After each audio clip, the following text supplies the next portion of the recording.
Chapter 39, Chapter 38 The Selfish One, 2. I intend to leave Nephi's at the Forgotten Shore to rot, Sunny declared flatly. His onyx eyes showed no mercy, the abyss within his irises seeming to deepen into a darker hue. His hands were clasped before him, elbows resting on his thighs. A casual, everyday smile played on his lips. The Jiminy Cricket stammered, its jaw dropping. It was so shocked by his declaration that it nearly jumped. For a moment, its usual scholarly and wise persona crumbled entirely. You heard me. Sunny sighed, the shadows in the room shifting as if to acknowledge his resolve. Listen. He explained. I'll try to find a way to warn the others about the portal's problem. I'll secure a pawn to sacrifice and push Nephi's through that gateway myself, kicking her ass if I have to. If Castor is no longer a viable, I'll grab the first unlucky bastard I find, break his legs, and left him there. However. He paused. In the silence, doubt and fear seemed to wage a silent war for dominance within his soul. If none of that works, if all my plans and preparations go up in smoke, if I truly find myself out of options, then, and only then, I will choose to be selfish.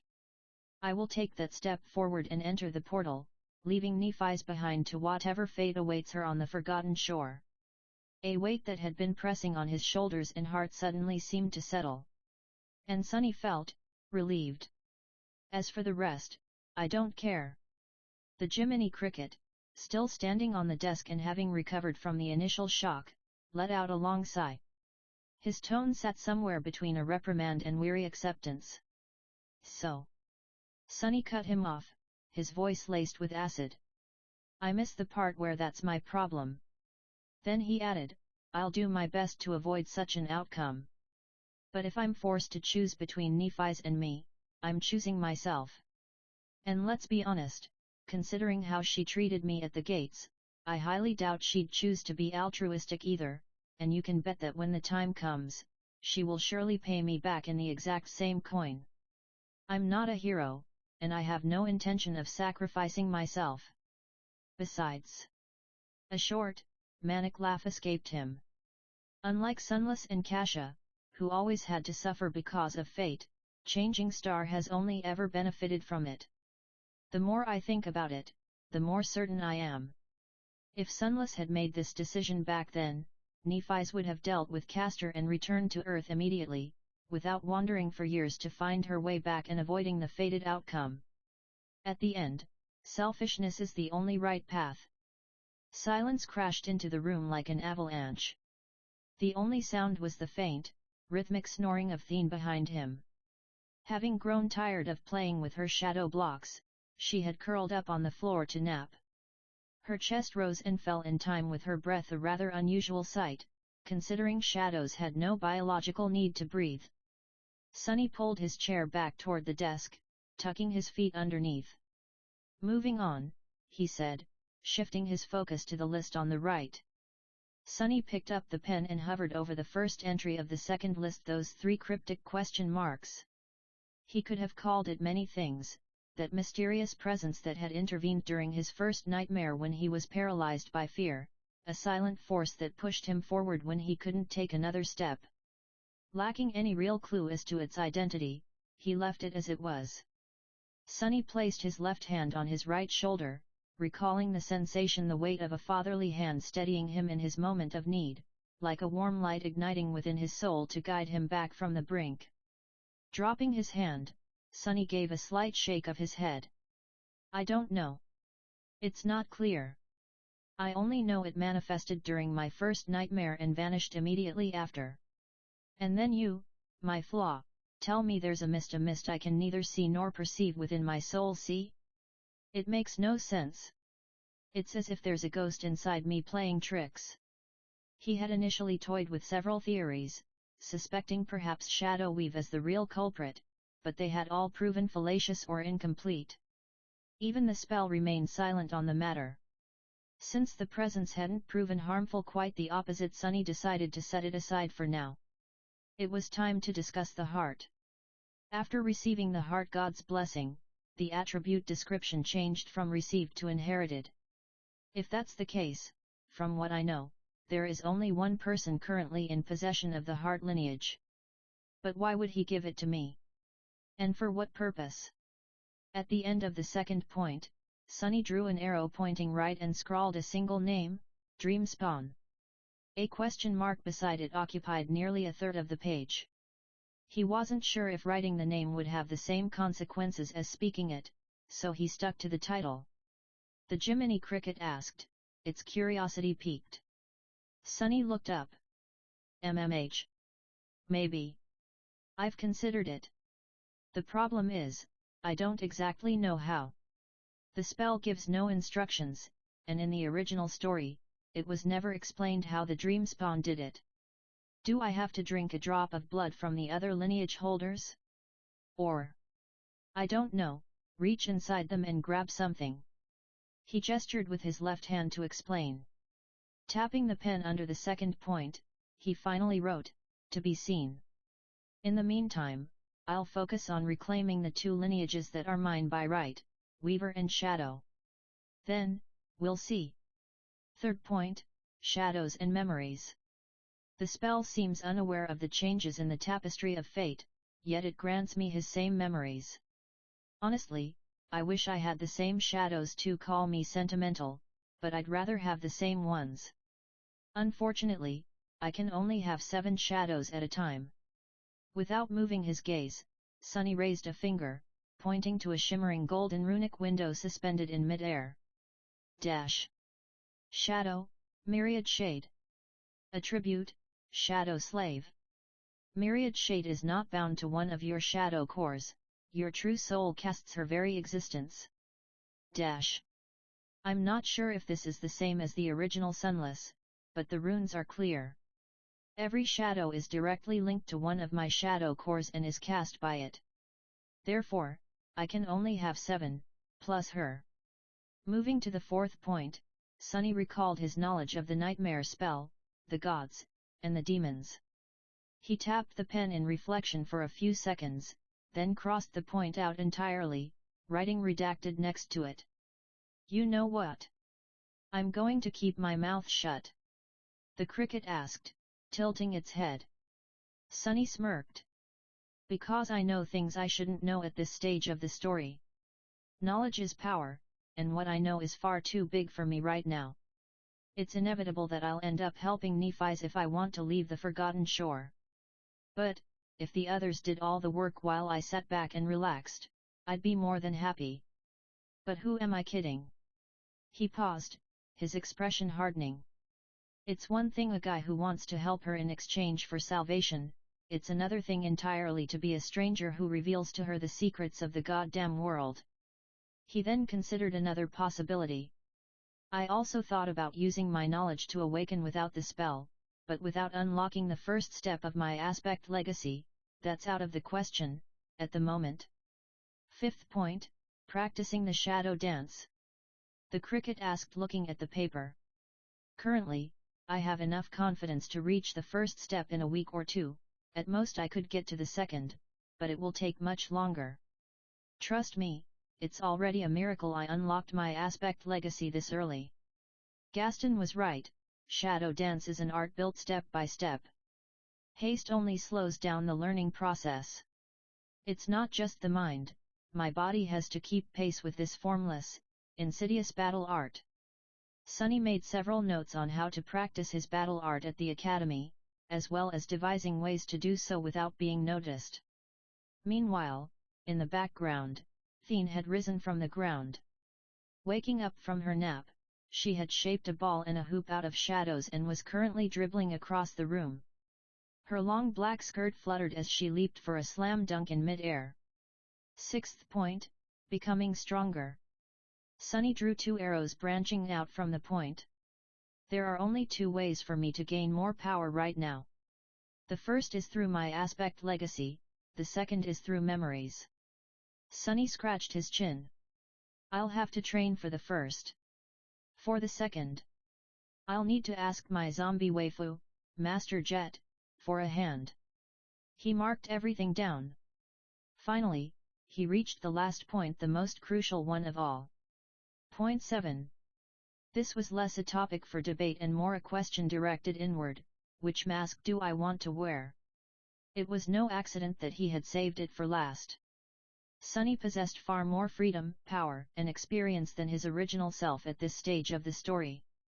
And caught between a pyromaniac madwoman hell-bent on destroying a higher entity, a world inching closer to its demise every day, and a forgotten god threatening to wake and corrupt all that remained, Sunny didn't need to ask himself who he wanted to become.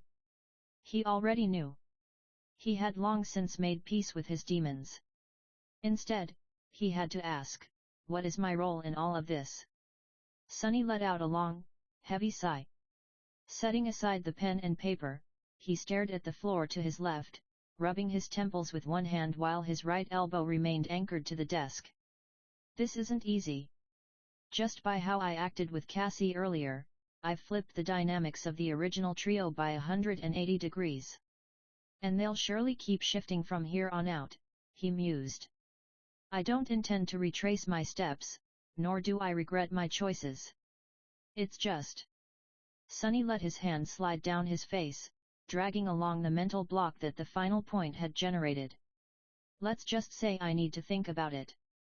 I'll use this month to figure out exactly what role I want to play, in accordance with my own desires. The Jiminy Cricket interjected, pulling him back from the whirlpool of his thoughts. What question? Sunny looked up at him. The cricket replied with a smirk laced with a hint of mockery. Chapter 40, Chapter 39, Threads of the Future. Sunny stared for a few seconds at the mental projection of his flaw.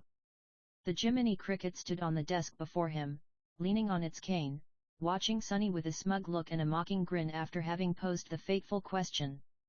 Finally, Sunny snorted, followed by a genuine, spirited laugh. Ah ha ha ha. The cricket looked bewildered by his reaction. Calming his laughter and wiping a stray tear from his eye, Sunny turned back to him. Of all the things you could ask me, why this? The cricket shrugged. It began counting them off on its fingers. Sunny blinked. Let me get this straight, for you, lately means the last 4 hours since I woke up, and a lot equals at least 5, he asked, raising an eyebrow. Then, he let out a resigned sigh. If you're asking me that, he explained, it's because you still haven't realized what kind of person I am. I am shameless and, frankly, quite lustful. If I were even a bit more unprincipled, you'd see me walking around with 7 girls, 1 for each hand. He sighed again, deeper and more resigned this time. During his first nightmare, to his immense chagrin, Sunny had discovered that he was someone easily swayed by the charms of the fairer sex. It had been a massive blow to his pride.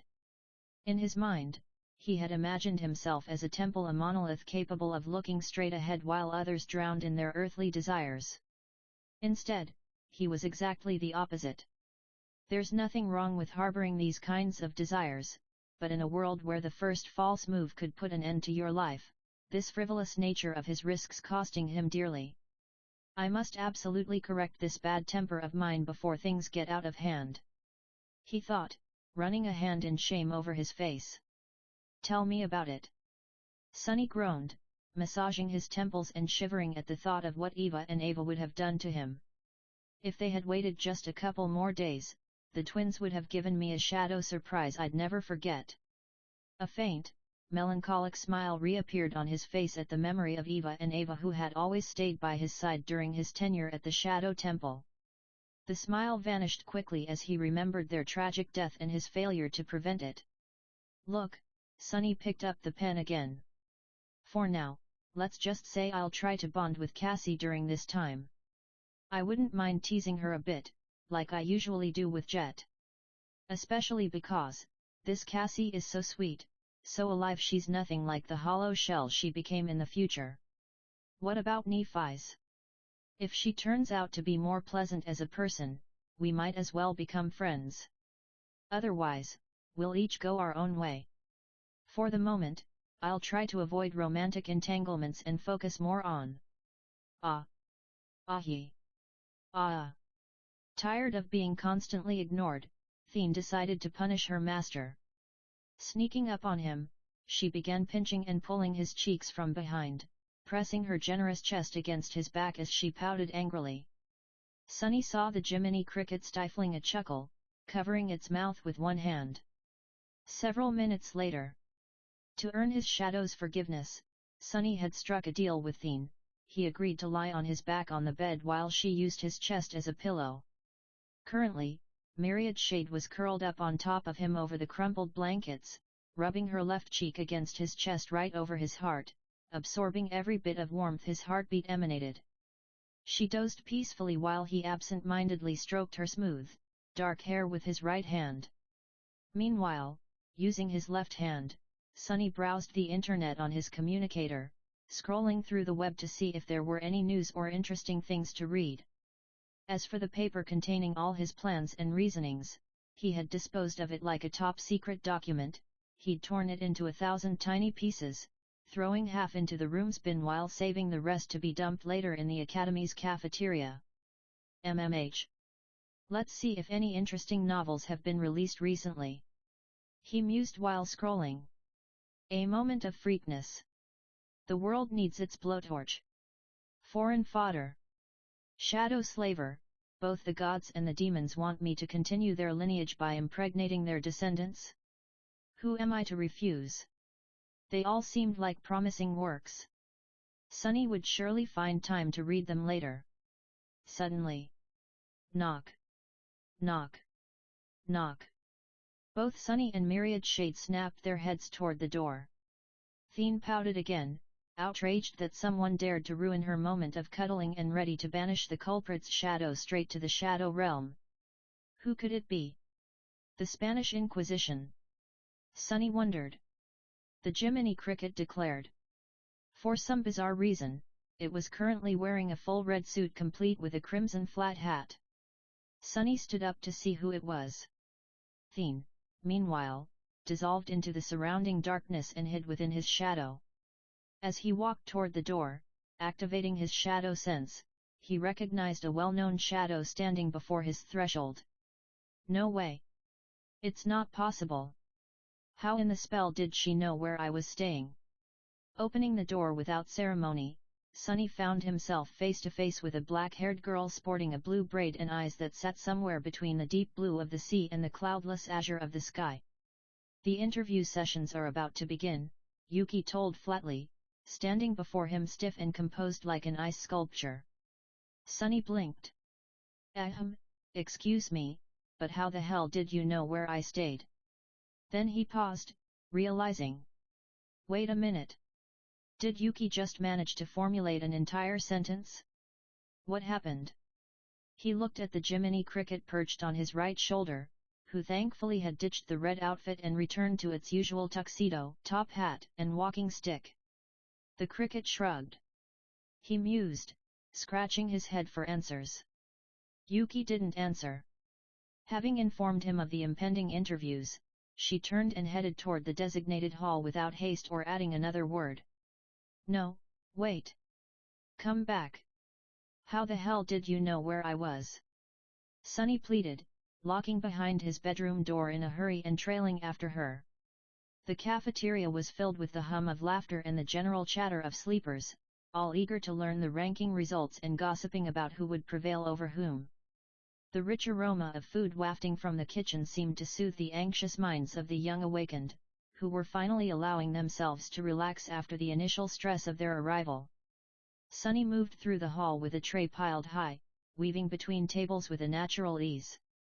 As he passed, he noted that the other aspirants had already begun forming their social circles. He spotted Castor among the high-ranking legacies, a certain silver-haired girl eating alone with her eyes glued to her communicator, headphones clamped over her ears, and another sleeper surrounded by girls, one of whom was actually feeding him while another doted on him with a napkin. He also recognized that strange fellow who had earlier asked him only the dead gods know why to step on him.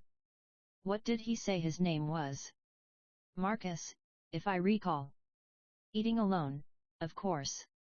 Not surprising, given the impression he made earlier. The Jiminy Cricket hissed in agreement. As he walked, his onyx eyes landed on a blind girl with golden hair sitting by herself, her caretaker nearby assisting her. Putting on a sincere smile, Sunny walked straight towards her. "Hello, young lady. I was looking for a lovely blonde girl with two beautiful blue eyes. Do you happen to know where I might find her?" Sunny asked with a smirk and not an ounce of shame as he reached the table. Cassie tilted her head toward the sound of his voice. Her smile was like a sudden ray of sunlight. Who knows, she replied, placing a finger under her chin in mock reflection. "I've heard a little street thug behaved rather rudely and chased her away." Her caretaker, meanwhile, had retreated into the background, covering her mouth to hide a giggle while enjoying their interactions. Judging by her grin, Cassie felt she had triumphed in their little war of words, but soon her lips curved into a pout. Her cheeks flushed a deep crimson as she felt the warmth of Sunny's hand gently stroking her hair once more. "Why are you petting me again?" Cassie squeaked. Sunny let out a teasing chuckle, even though she couldn't see it. "Because you're far too cute when you smile." His answer made her flush even harder. Her heart skipped a beat, and a strange, pleasant warmth began to bloom in her chest. "So, what are you having, Cassie?" Sunny asked, taking a seat beside her. Cassie turned her gaze toward her plate. "Spaghetti and meatballs." "And you?" "Being a man of great appetite, I took a bit of everything from the buffet. As for dessert, well..." Sunny shot Cassie a look that she didn't fail to notice despite her blindness. "Don't make indecent proposals." Cassie stammered, shrinking into herself from embarrassment while her heart raced like a wild thing. "Oh? I was just thinking about the panna cotta, but if you had something else to suggest, I'm all ears." Cassie let out another tiny squeak, grumbling to herself as she refocused on her meal. However, deep down, she felt an immense, bubbling happiness, the happiness of no longer being alone. After a while, she turned back to him, her expression softening into something more somber. "Sunny." "MH." Sunny, mid-bite, swallowed quickly and wiped his mouth with a napkin. "Tell me. Do you really think my aspect has potential?" In her blue eyes lay a sea of hope, flickering against a storm of fears. "Of course it does," Sunny replied without a second thought. "Earlier, you mentioned your aspect gives you affinity with fate and revelation, right? That's incredibly powerful. Being able to see the future implies you have the power to change it, if you wish. Or become its puppet," he added mentally. Sunny hadn't forgotten that Cassie could see both the past and the future, nor was he oblivious to the abilities she would unlock later. But to prevent her from spiraling into despair and slowly lose herself, he chose his words carefully, weaving a shield of confidence for her. Confidence was the one thing she lacked most, the one thing that, if missing, would make her a slave to her own powers once again. A faint smile appeared on her small red lips. "Okay," Cassie nodded, her resolve strengthening.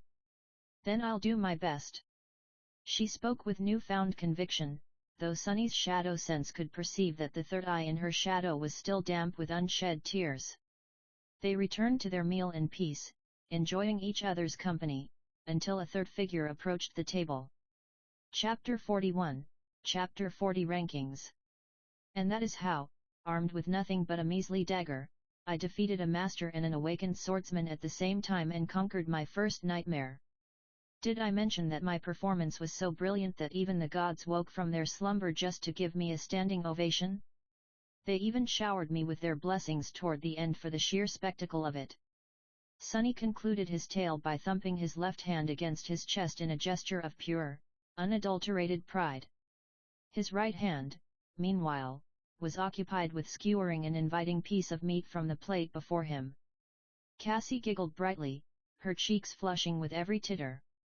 "You are such a bad liar, Sunny," she said, huffing slightly and pressing her right index finger against her lips to stifle her laughter. "Liar." Sunny arched an eyebrow as if mortally offended. "I'll have you know I am the most honest person in the world, 2 worlds, actually." He declared it with a tone of smug self-satisfaction, sounding as though he were reciting a line from a book he had read 1,000 times. Sure, sure, Cassie laughed louder and more genuinely. A sweet, refreshing melody of silver bells on a gloomy rainy day. Their table was tucked away in a corner of the academy cafeteria, seemingly by design, placed further apart from the others. It felt almost like a private room the world had set specifically for them, an oasis where the tables where other sleepers ate and gossiped felt like distant planets rather than just 2 steps away. It was a bubble where no one disturbed them, where the world left them to each other's company. Until a third person crashed into their serenity, acting like a sudden, unexpected snowstorm. Hearing the heavy clack of a tray full of food being slammed down right in front of him, Sunny looked up. Yuki was taking a seat at their table, her gaze fixed intently on her plate as she settled in. I suppose I am your only friend here, aren't I? Sunny thought as he met her eyes. He offered a welcoming smile, the corners of his lips twitching upward. Then he looked at her plate again. And I see we have hunger. Her plate was an unspeakable mountain of fats. Vegetables were a distant memory, something seen through a telescope from nautical miles away, obscured by the waves of a tidal bore in the middle of a storm, during a rare celestial alignment specifically designed to generate that exact oceanic cataclysm. Naturally, Sunny didn't point that out loud. Yuki returned his greeting with a curt nod, as if words were needles that pricked her throat. Sunny had already realized her flaw made verbal communication difficult, though he had yet to fully decipher its mechanics. Sunny? What's happening? Cassie asked, having sensed the arrival of a newcomer and growing worried by the sudden silence. Sunny turned back to her. Nothing serious, just an acquaintance of mine. He gestured toward Yuki with his right hand. Cassie, meet Yuki. She's a nice beauty of few words. We passed our first nightmares together. Pleasure to meet you, Cassie greeted her with a brilliant, ice-melting smile, turning her sightless gaze toward where she presumed the other girl was sitting. Sunny shifted his hand to point at the blind seer on his right. Yuki, this is Cassie. If you ever feel sad or depressed, you can just hug her to feel better. He added that last part with a broad, mischievous grin. Hearing that, Cassie shot him a look, one that, judging by the way she pursed her lips, threatened to leave a small bite mark on his neck as revenge for the mockery. Yuki didn't immediately return the greeting. She simply sat in silence, staring. Her eyes, a shade somewhere between deep blue and pale azure, were locked onto the girl to Sunny's right. Her expression remained as cold and impassive as a marble statue. Yuki? Sunny prompted, seeing that silence as the stillness of a serial killer. Instinctively, his muscles tightened, especially his wrists and ankles. A cold sweat broke out on his skin. He wasn't sure what was happening, but just in case, Sunny moved his right hand behind his back, ready to summon the deplorable dagger if things went south. Sensing the sudden, drastic shift in the atmosphere, Cassie looked around nervously, her eyes shifting between Sunny and Yuki. Ahem, hello, she tried again, in vain. The Jiminy Cricket warned him, standing perfectly still on his back so as not to trigger the Miss Frost's predatory instincts. Before Sunny could weigh his options, Yuki rose abruptly and walked around the table until she reached the blonde girl. Their faces were inches apart. Yuki stood perfectly still, staring at her face, closer than social norms would ever dictate. The Jiminy Cricket whispered with a thin, shaky voice, edging sideways along Sunny's shoulder without taking its eyes off the Ice Maiden. Yuki raised her hands toward Cassie. Sunny tensed his thighs and ankles, ready to spring, grab Cassie, and run as fast as his legs would carry him. Then, Yuki grabbed Cassie's cheeks and began to squeeze them energetically. Ah-w. Ah-w. Wah-w. Cassie's cheeks looked as soft as 2 marshmallows.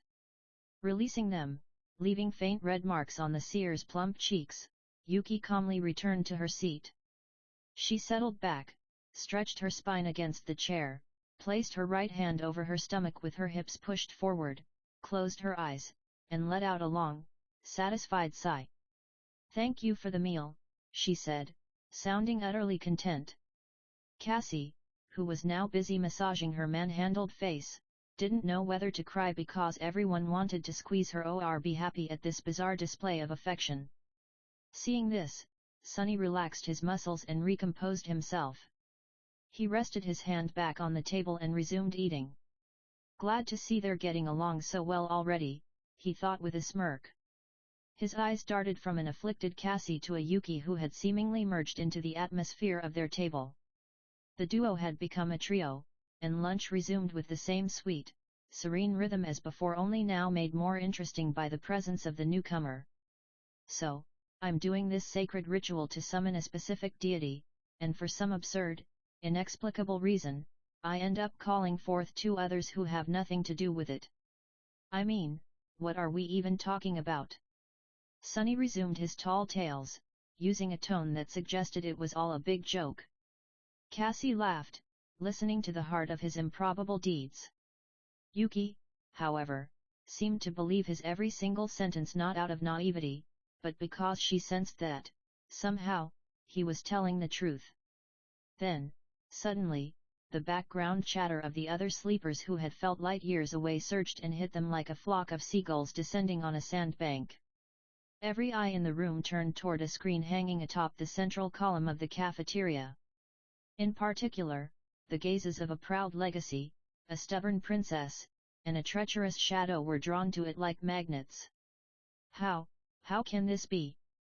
I'm not seeing things, right? What kind of monsters are these two? Sunny raised his coffee cup to his lips, savoring the warm aroma of the natural brew. He took a slow sip as a satisfied smile spread across his face. Everything according to plan. On the screen, the results and rankings of the recent interviews finally flickered into view. The board displayed the following list. 1. Sunless true name, Everlasting Gloom. 2. Nephi's Immortal Flame true name, Changing Star. 3. Yukino aspect rank, Sacred. 4. Han Lee caster aspect rank, Ascendant. 5. Marcus aspect rank, Ascendant. Setting down his half-empty cup of coffee, Sunny looked at Yuki across the table, arching an eyebrow in genuine secondary shock. A sacred rank aspect. Not bad at all, he mused, nodding slowly with a faint, impressed smirk tugging at the corner of his mouth.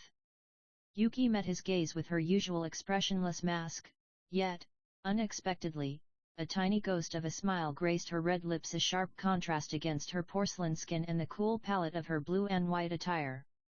Then, Sunny's eyes drifted back down to her tray. "What the?" Sunny blinked. Then he blinked again. He actually rubbed his eyes, certain that his mind was playing tricks on him. Even the mental projection of his flaw, the loquacious Jiminy Cricket, hopped down from his shoulder to investigate the scene. The mountain of junk food on Yuki's tray had vanished. It wasn't just eaten, it looked as if the atomic bonds of the meal had disintegrated into nothingness, or perhaps a localized wormhole had opened and vacuum-sealed the entire contents into the void. Sunny stared in disbelief. The cricket scrambled under the table, looking left and right, searching for where the mountain of calories could have possibly been hidden. Finding nothing, the imaginary creature looked up at Sunny, scratched its forehead with a bewildered expression, and shrugged while shaking its head. The food was gone. Only a single, lonely cracker crumb remained, dragging itself across the plastic tray like the sole survivor of a decimated brigade, the lone veteran of a mission that had gone spectacularly, catastrophically wrong. Sunny briefly considered whether to award the crumb an Iron Cross for its bravery or to simply send the soldier home to its loved ones. Sunny looked at Yuki again, this time with a newfound sense of existential dread. The cricket whispered, leaping back onto his shoulder in one swift, agile bound. "Agreed," Sunny replied with a mental nod. Suddenly, the awakening of a corrupted god was no longer the only threat looming over the entire world.